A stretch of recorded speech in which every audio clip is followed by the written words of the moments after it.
गुरु म्हणजे काय? तर गुरु म्हणजे तुम्हाला आयुष्याची वाट व्यवस्थित दाखवणारा, मार्गदर्शन करणारा, तुम्हाला मोक्ष देणारा. मोक्ष म्हणजे काय? मोहाचा क्षय. या मार्गावरून नेणारी जी विभूती आहे ते गुरु.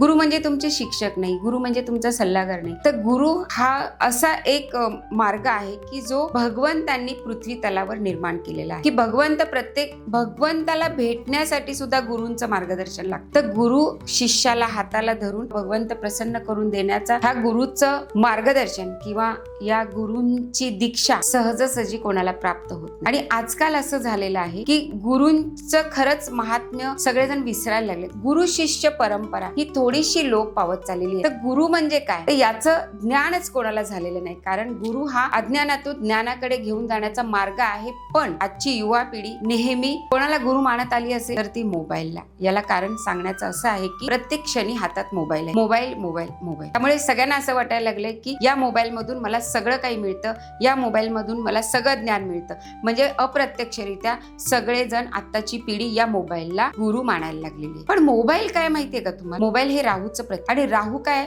राहू फसवा ग्रह आहे. राहू आभास निर्माण करणारा ग्रह आहे. राहू योग्य मार्गेला नेणारा ग्रह नाही. आणि त्या ग्रहाला राहू रूपी मोबाईलला तुम्ही हातात घेऊन त्याच्यातून सगळं ज्ञान प्राप्त करून घेण्याची पराकाष्ठा तुम्ही करत आहे, तर हे योग्य नाही. तर आध्यात्मिक गुरु आपल्याला आध्यात्मिक मार्गावर नेणारा, आपण कोण आहोत, कशासाठी जन्म झालेला आहे, मानव देह का निर्माण झालेला आहे, या मानव देह निर्माण झालेल्याची कशी प्रगती करायची आहे, म्हणजे नराचा नारायण कसं करायचंय याचं योग्य मार्गदर्शन देणारा तो गुरु असतो. तो मिळवण्याची तुम्ही धडपड करा, प्रयत्न करा आणि श्रद्धेने ते युनिव्हर्स मध्ये मागा. नक्की तुम्हाला तुमचे सद्गुरू भेटल्याशिवाय राहणार नाहीत. जय गजानन.